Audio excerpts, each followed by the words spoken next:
जय श्री कृष्णा।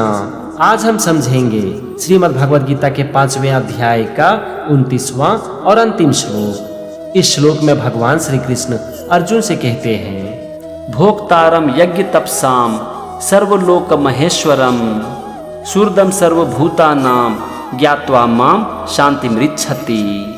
चलो सबसे पहले हम श्लोक के एक एक शब्द का मतलब समझते हैं। और यहाँ पर सबसे पहला शब्द है भोक्ताराम और इसका मतलब होता है भोगने वाले।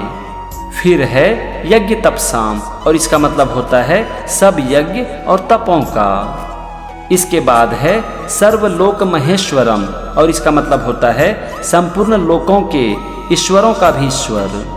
तो यहाँ पर पहले वाक्य का मतलब हो गया सब यज्ञ और तपों को भोगने वाला, संपूर्ण लोकों के ईश्वरों का भी ईश्वर। अब हम आते हैं दूसरे वाक्य पर और यहाँ पर पहला शब्द है सुहृदम और इसका मतलब होता है अच्छे हृदय वाले, मतलब कि जो स्वार्थ रहित हो, दयालु हो और प्रेमी हो। फिर है सर्वभूतानाम और इसका मतलब होता है संपूर्ण प्राणियों का। इसके बाद है ज्ञात्वा माम। ज्ञात्वा का मतलब होता है जानकर और माम मतलब मुझको। फिर अंतिम शब्द है शांति मृच्छति। इसमें दो शब्द है शांतिम और इच्छति।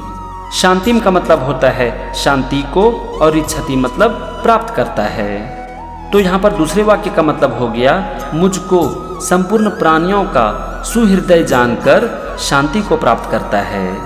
ये था 29वें श्लोक के एक एक शब्द का मतलब और दोनों वाक्य का मतलब। चलो अब हम समझते हैं पूरे श्लोक का मतलब। इस श्लोक में भगवान श्री कृष्ण अर्जुन से कहते हैं कि हे अर्जुन, मेरे भक्त मुझको सब यज्ञ और तपों को भोगने वाला, संपूर्ण लोगों के ईश्वरों का ईश्वर और संपूर्ण प्राणियों का सुहृदय जानकर शांति को प्राप्त करता है।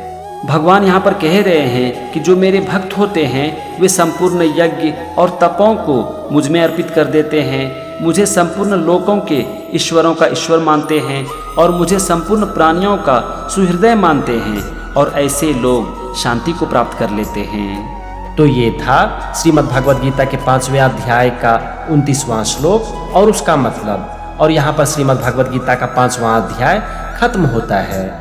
बहुत जल्द हम शुरू करेंगे श्रीमद् भगवद गीता का 6ठा अध्याय। तो मेरे साथ बने रहिए और सीखते रहिए श्रीमद् भगवद गीता। जय श्री कृष्णा।